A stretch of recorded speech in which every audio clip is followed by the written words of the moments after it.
If one of you said, pick your favorite 3 movie trilogies, I would say the Dark Knight trilogy, the Spider-Man trilogy, and just one more trilogy. The Lord of the Rings trilogy. Hello, fellow BookQuesters! It is I, Aaron the BookQuester. Today I am here with one of the greatest fantasy books. The very, very book that had told the world that fantasy was not only for children, but for adults as well. The book that got turned into a great movie, but is greater than its cinematic counterpart.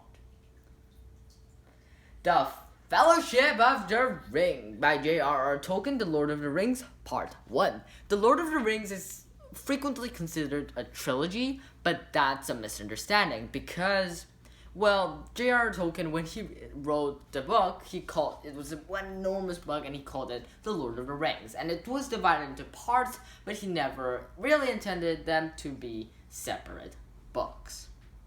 Well, I guess I just broke your mind a little bit. And, well, today I'm going to focus on how the movie and the book is kind of different. Mostly because I feel like a lot of people, at the very least, watch the movies and many people read the books. So I feel like just telling the entire story is just kind of pointless. I feel like everyone knows this. So I'm going to see if I can find a lot of points where the movie and the book itself is very different. And, well, let's get right on to it.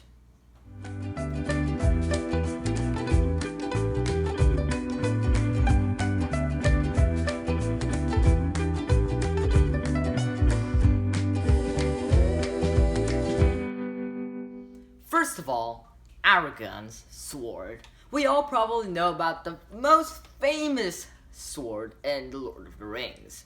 Well, except Gandalf's sword, and we'll get on to that later. And it was the sword that was broken when it cut off Sauron's finger and his ring.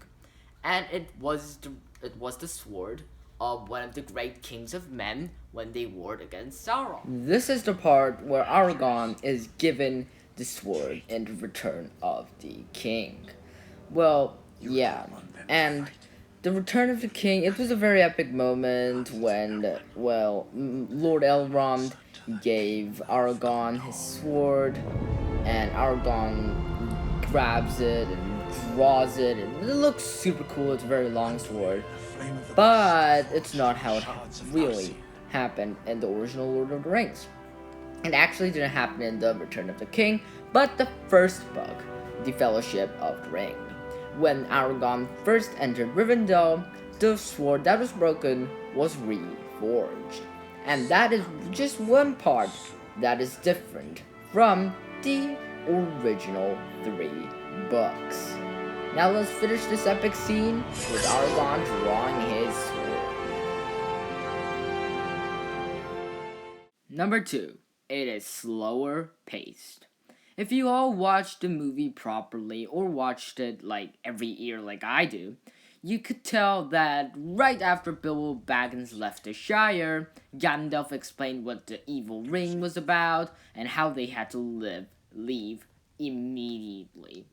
Almost immediately at least. But in the book, it is way more slower paced. How?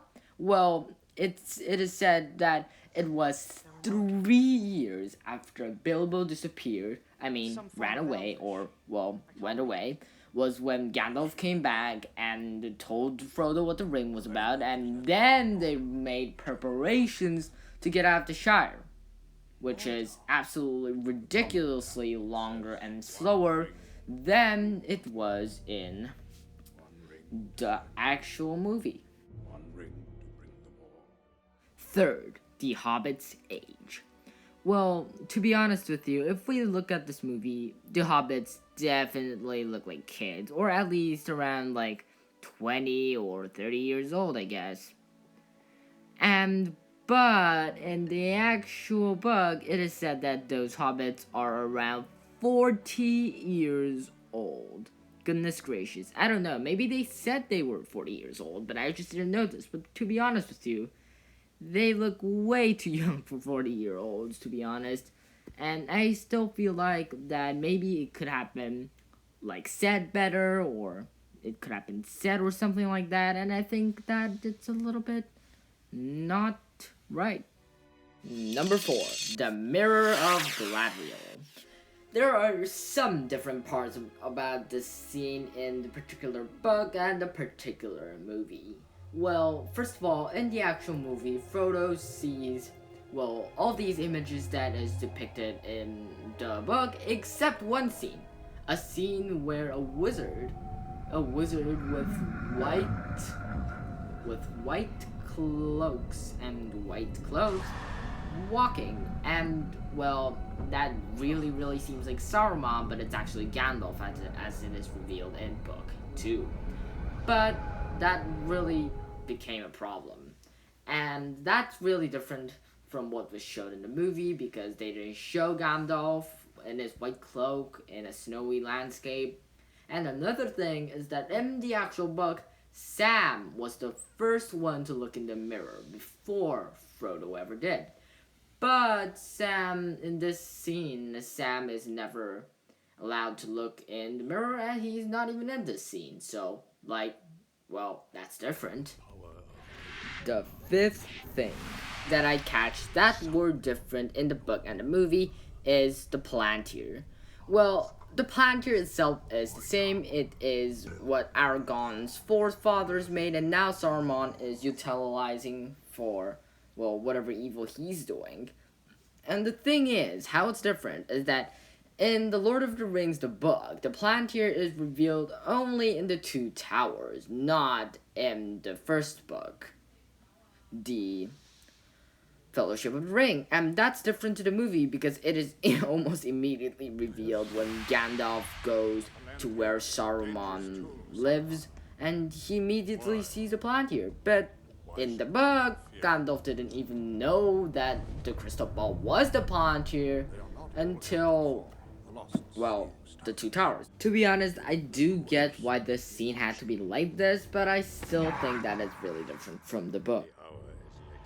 The 6th and final thing that is different from the movie and the book is this particular scene. Possibly one of everyone's favorite scenes. This is where Arwen, the elven princess, rescues Frodo and summons a huge wave that she managed to rouse the river, and the waves in shape of horses crashes into the Nazgul, and it is one of the most epic, awesome scenes in the movie.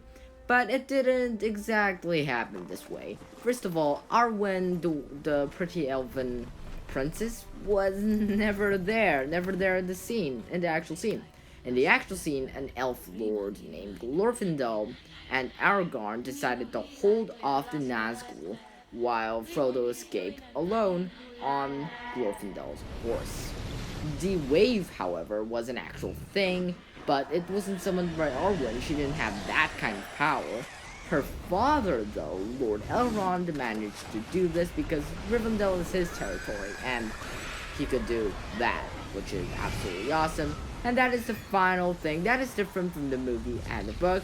I'm not sure if the movie scene is better than the book or anything like that, but I feel like definitely the movie was more epic, but the book made more sense, if you know what I mean. And that was it. The 6 things that I found different from the book and the blockbuster movie. And I don't think the movie scene or the book scene is more better or anything like that. I definitely do think in general the movie scene is more epic and action-packed, and the actual scene is like somewhat gets into your head and you can draw what happens, and work of a talented writer. And like always, your BookQuester, Aaron the BookQuester. That was the final thing, and I think I definitely did enjoy finding different things between the book and the movie, both which I love so dearly much. And have a fantastic day.